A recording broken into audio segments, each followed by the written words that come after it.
Salve senhoras, senhores e afins, meu nome é Wash. Sinceramente, eu duvido que esse canal vá deslanchar algum dia. Se eu continuo publicando conteúdo nele, é mais para dar vazão às coisas que eu acredito, mas não nego que eu ando bem descrente em relação ao futuro desse canal. Mas eu não tô aqui para ficar chorando pitanga, meu lance é defender as coisas em que creio, mesmo que ninguém esteja muito interessado em saber, e sendo assim, seco nas canelas, porque a seara é grande. Eu já publiquei um vídeo especial aqui falando sobre o criacionismo e o evolucionismo. Nesse aqui eu vou ser um pouquinho mais específico num assunto mais profundo, pelo menos para mim. Eu vou responder uma pergunta que nunca me fizeram. Por que eu acredito nas coisas que eu acredito? Um cristão tem que saber no que ele crê e viver por isso. E é o que eu busco fazer aqui e explicar claramente. Eu reúno a partir de agora vários versículos que defendem ideias que há milhares de anos atrás seriam totalmente negadas por muitos. Provavelmente eu serei acusado de estar interpretando esses textos para fazer com que eles caibam dentro da minha religião, como se eu tivesse uma. E é verdade que pode parecer que eu estou forçando a barra em alguns ou em todos os textos. Mas dane-se, você é livre para pensar como quiser. Então vamos lá. No princípio criou Deus o céu e a terra. Gênesis capítulo 1, versículo 1. Primeiramente, a Bíblia diz que tudo veio existir a partir do nada. Hoje em dia, não é isso que a ciência defende, que o universo veio do nada e que o nada pode criar a si mesmo quantas vezes for necessário? Então, quem puder provar o contrário, sou todo ouvido. Ora, a fé é o firme fundamento das coisas que se esperam e a prova das coisas que não se veem. Pela fé, entendemos que os mundos, pela palavra de Deus, foram criados, de maneira que aquilo que se vê não foi feito do que é aparente. Hebreus capítulo 11, versículos 1 e 3. O texto é bem implícito, mas pode ser que Deus tenha revelado ao escritor algo que ele não estava preparado para compreender na época, mas que agora faz muito sentido. As coisas invisíveis são que formam as coisas visíveis. Não estaria Deus falando dos átomos já naquela época? Afinal, não são os átomos que formam toda a matéria que existe? Levantai ao alto os vossos olhos e vede quem criou essas coisas. Foi aquele que faz sair o exército delas segundo o seu número. Ele as chama todas pelos nomes, por causa da grandeza das suas forças e porquanto é forte em poder. Nenhuma delas faltará. Isaías 40, 26. Nessa passagem fica claro que o Deus que criou tudo e conhece todo o universo, mede todo ele palmo a palmo. Estamos falando de um universo que se estima em um comprimento total de 8 bilhões de anos-luz. E a Bíblia está dizendo que Deus conhece esse universo em detalhes. Uma é a glória do Sol, e outra a glória da Lua, e outra a glória das estrelas. Porque uma estrela difere em glória de outra estrela. 1 Coríntios capítulo 15, versículo 41. Depois de criar todos esses astros, vemos um Deus que difere cada um deles, cada planeta, cada satélite natural, cada estrela, cada nebulosa, cada cometa. Todos são únicos e tem uma estrutura própria. E não é isso que a ciência diz? Cada astro tem uma particularidade, e a Bíblia afirma isso há quase 2000 anos. Sabes tu as ordenanças dos céus, ou podes estabelecer o domínio deles sobre a terra? Jó capítulo 38, versículo 33. Deus criou o universo e o colocou sob leis que o tornam bastante organizado, com órbitas e regras que o mantêm funcionando. Nada foge do seu controle. Temos um universo com seus diversos sistemas muito bem organizados. Nada realmente é caótico nesse universo que existe. O norte estende sobre o vazio e suspende a terra sobre o nada. Jó capítulo 26, versículo 7.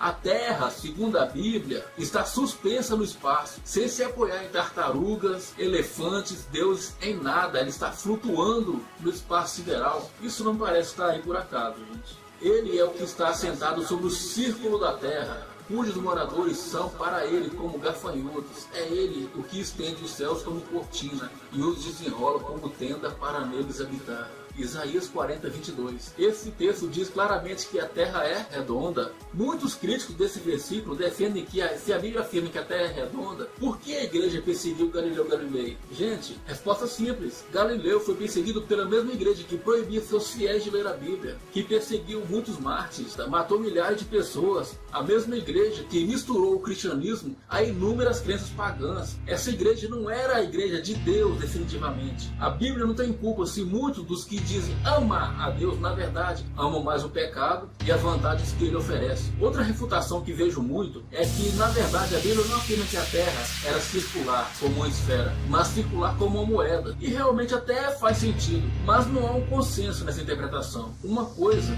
eu tenho certeza, a Terra é redonda, e a Bíblia não diz o contrário. Outra refutação estranha diz que muitos foram os pensadores da antiguidade que também criam que a Terra era redonda, e que a Bíblia não era a única a defender isso. Que bom, ué. O povo antigo devia ser muito sabido. Hoje em dia não tem uma multidão de gente esclarecida que defende que a Terra é plana. Onde estavas tu quando eu fundava a terra? Faz-me saber, se tens inteligência, para que pegassem nas extremidades da terra e os ímpios fossem sacudidos dela e se transformassem como barro sobre o selo e se pusessem como vestidos. Jó capítulo 38, versículos 4, 13 e 14. Esse é um texto de difícil interpretação, mas afirma basicamente que nosso planeta tem fundamento, que ele é como uma argila sobre um torno de modelagem que vai dando forma e formando um vaso. Talvez você ache isso meio forçado, mas para mim, o que está dizendo claramente que a Terra gira, está falando do movimento de rotação que ela faz ao redor de si mesma. Porque ele vê as extremidades da Terra e vê tudo o que há debaixo dos céus. Quando deu peso ao vento e tomou a medida das águas. Quando prescreveu leis para a chuva, para o relâmpago e os trovões. Jó, capítulo 28, versículo 24, 25 e 26. Esse livro de Jó, ele é muito rico, né? Fala sério. Nesse versículo, vemos uma série de postulados científicos que são colocados em evidência. Diz que o vento tem peso, comprovado cientificamente, é verdade, o vento tem peso. Ele tem ciclos bem definidos, assim como o movimento das águas e dos rios, as marés, não é mesmo? As chuvas estão sujeitas a leis, ela tem o tempo certo de cair e a forma certa de cair. E também fala da forma como os relâmpagos se dispersam nas nuvens. Deus pensou em todas as regras da natureza para esses elementos e chamou Adão o nome de sua mulher Elba, porquanto era mãe de todos os viventes. Gênesis capítulo 3, versículo 20. O livro de Gênesis relata uma criação que pode parecer até fantasiosa. Do barro, Deus forma um homem e de uma das costelas desse homem forma uma mulher. Há evidências científicas de que isso pode fazer sentido? Bom, vamos dar uma olhada. A doutora Rebecca Elkan, do Departamento de Biologia da Universidade da Califórnia, em Berkeley, realizou com sua equipe uma série de testes com 147 indivíduos das 5 populações geográficas do nosso planeta, de todos os grupos de seres humanos, pessoas sem nenhum parentesco, ligação ou afinidade cultural, e concluiu que todos possuíam um mesmo DNA mitocondrial, ou seja, uma cadeia genética transmitida apenas pelas mulheres que vem de uma mesma genitura comum, ou seja, por esse estudo, os seres humanos provavelmente descendem de uma mesma mulher. Outro estudo dos doutores Lawrence Lowy e Siegfried Scherer, da Universidade de München, Alemanha, constatou que esse DNA mitocondrial sofre uma mutação a cada 40 gerações, ou seja, a cada 800 anos, por aí. Calculando o número dessas variações encontradas, eles concluíram que a primeira mulher da humanidade pode ter vivido há 6.000 anos. Há muitas teorias e contestações sobre o assunto. Estranho seria se isso não acontecesse. Todas as coisas foram feitas por ele, sem ele nada do que foi feito se fez. Nele estava a vida, e a vida era a luz dos homens. João capítulo 1, versículos 3 e 4. Em 2015, o cientista Greg Braden, estudando o DNA humano, constatou que os elementos hidrogênio, nitrogênio, oxigênio e carbono, que formam o nosso DNA, podem ser substituídos por letras das antigas línguas. Ao considerar que a carga dos elementos químicos do DNA, o cientista identificou o seguinte padrão numérico: 10, 5, 6 e 5. Ele e sua equipe tiveram a ideia de substituir os números por letras hebraicas, que formam em hebraico a sequência de letras Y, H, W, H, ou seja, Javé em hebraico ou Deus em português. Nas palavras do próprio cientista, com isso, o código da vida se transforma em uma mensagem eterna. Traduzida, ela mostra que as letras do antigo nome de Deus estão codificadas como informação genética em cada célula da vida. O nome de Deus está escrito no nosso DNA. E isso, ciência não tem condição de negar.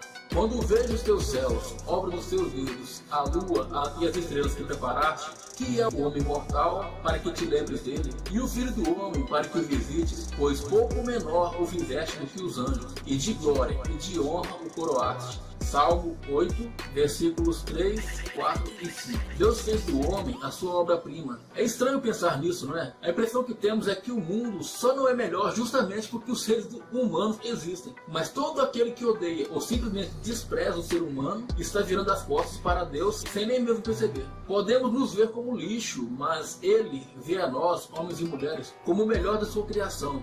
Porque a criação ficou sujeita à vontade, não por sua vontade, mas por causa do que a sujeitou, na esperança de que também a mesma criatura será libertada da servidão da corrupção, para a liberdade da glória dos filhos de Deus. Porque sabemos que toda a criação geme e está juntamente com dores de parto até agora. Romanos capítulo 8, versículos 20 a 22. A Bíblia afirma que toda a criação de Deus está em decadência, por causa do pecado que entrou no mundo através do homem. A ciência também afirma que o universo, apesar de estar se expandindo, está morrendo. A esse fenômeno dá-se o nome entropia, ou seja, total conformidade. Toda a boa dádiva e todo dom perfeito vem do alto, descendo do Pai das luzes, em quem não há mudança nem sombra de variação. Tiago capítulo 1, versículo 17. Esse texto diz claramente o seguinte: podemos estar em decadência, mas esse texto está dizendo que Deus não está sujeito a essa entropia que está assolando toda a criação dele. E o Deus de toda a graça, que em Jesus Cristo nos chamou à sua eterna glória, depois de havermos padecido um pouco, Ele mesmo vos aperfeiçoe, confirme, fortifique e estabeleça. 1 Pedro 5,10. Deus promete restauração à humanidade, mas não dá para prever como será a vida futura.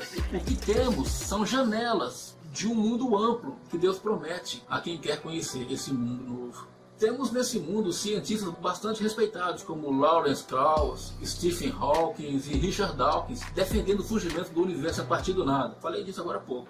Sem a necessidade de uma intervenção divina, utilizando argumentos muito bons, aliás, porém, baseando esse surgimento num termo interessante: leis físicas estranhas e desconhecidas. Mas eu tenho uma convicção muito forte de que leis físicas estranhas e desconhecidas são essas. Mas com certeza os céticos classificariam minha defesa como besteira. Como a Bíblia diz em 1 Coríntios capítulo 1, versículo 25 e no capítulo 3, versículo 19. Porque a loucura de Deus é mais sábia que os homens, e a fraqueza de Deus é mais forte que os homens. Porque a sabedoria deste mundo é loucura diante de Deus, pois está escrito: Ele apanha os sábios do seu próprio conhecimento. Eu não consigo ver sentido em, do nada, surgir uma mini partícula na qual toda a energia que até então não existia se condensou, culminando numa grande explosão que não foi uma explosão, já que no vácuo não existe sono. Então esse evento gerou átomos de elementos químicos diferentes que geraram estrelas, buracos negros, planetas e tudo que compõe o espaço ideal, e dessa matéria bruta surge a vida. Sim, porque a coisa mais natural que existe é a vida surgir espontaneamente, sem uma origem comprovada. Aí por acaso os genes foram se combinando e formando as primeiras células, tecidos sofisticados, as primeiras formas de vida que foram se multiplicando, se tornando cada vez mais variadas e contrariando todas as leis científicas, gerando formas de vida cada vez mais complexas. Então as formas de vida foram sendo selecionadas pela mãe natureza, dando aos mais aptos condições de perpetuar sua espécie, e as menos adaptadas foram se extinguindo. Daí veio os grandes dinossauros, os mamíferos, as aves, uma espécie foi dando origem a outras, algumas se extinguindo também e outras se desenvolvendo durante milhões de anos, até chegarmos a essa nova variedade de fauna da flora que vemos hoje. Fala sério, gente, acreditar em tudo isso exige uma fé ainda maior do que acreditar num Deus Criador. Eu fico impressionado no quanto o evolucionismo vem se tornando uma religião cada vez mais fanática. Vocês têm ideia de quantas vezes o evolucionismo já foi revisado? Dizem que há inúmeras evidências de que ele é um fato, mas quem defende isso não mostra que evidências são essas, porque todas elas são refutadas. Mas o senhor Charles Darwin, ele é muito respeitado, apesar de suas teses caírem por terra, e todos os fósseis que os cientistas evolucionistas mostram são contestados. Hominídeos como Lucy, que na verdade já é comprovado que é um chimpanzé, o homem de Neandertal, que na verdade era um homem comum que tinha uma deformação no crânio, o Homo erectus, o homem de Piltdown, todos eles já são considerados fraudes. Ainda assim, alguns deles ainda estão escritos no livro de biologia. Assim como a ideia de considerar aves descendentes dos dinossauros e muitos fósseis animais que não comprovam nada, inclusive muitas espécies consideradas extintas, já se descobriu que estão vivas ainda, escondidas nos oceanos. E aliás, pouco mais de 5% de todos esses oceanos são conhecidos pelo ser humano. E o ser humano ainda quer ter contato com extraterrestres, sem nem mesmo conhecer seu próprio planeta. Eu vou parando por aqui porque ninguém merece ficar me ouvindo matraquear sem parar. Mas aqui estão meus argumentos. Se você não concorda, me mostre os seus. E se você concorda, chega mais, vamos bater um papo legal, beleza? Meu trabalho nesse planeta internet está todo aí na descrição do vídeo. As pessoas têm a tendência de achar que o céu é um lugar chato, cheio de pessoas entediadas, vestidas de branco. Gente, na boa, para esse céu nem eu quero ir. Viu? O que mais me faz crer em Deus, imagina se a Bíblia diz que as coisas que o olho não viu e o ouvido não ouviu e nunca passaram pela mente humana são as que Deus preparou para os que o amam. Quando eu penso nesse versículo, chega a ficar ansioso para saber o que existe do outro lado. Mas assim, eu não estou querendo morrer agora não. Fique imaginando a gente poder conhecer o universo, viajar na velocidade da luz, conhecer os segredos da ciência que o homem nunca vai desvendar, descobrir sensações e seres celestiais que a Bíblia descreve e a gente mal consegue formular uma imagem, e vamos ter a eternidade toda para isso e não vamos conseguir captar tudo, porque esse Deus é um Deus de capacidades infinitas. Nele não existe monotonia, não existe tédio, não há situações previsíveis. Eu não consigo entender porque as pessoas o diminuem tanto. Isso é um absurdo, ilógico, negligente. Por isso, se eu pudesse deixar um conselho, eu deixaria esse: você não faz ideia do que te espera. Não se nega esse direito de conhecer esse Deus grandioso. Enfim, posso não ser lá um cristão muito religioso, eloquente, tradicional, mas uma coisa eu sei: esse livro nos foi dado por quem criou tudo o que conhecemos.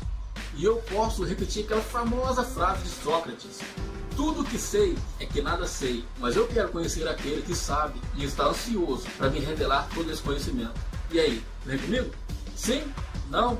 Talvez? Cuidado, hein? Quem fica em cima do muro já está do lado errado. Paz, paz.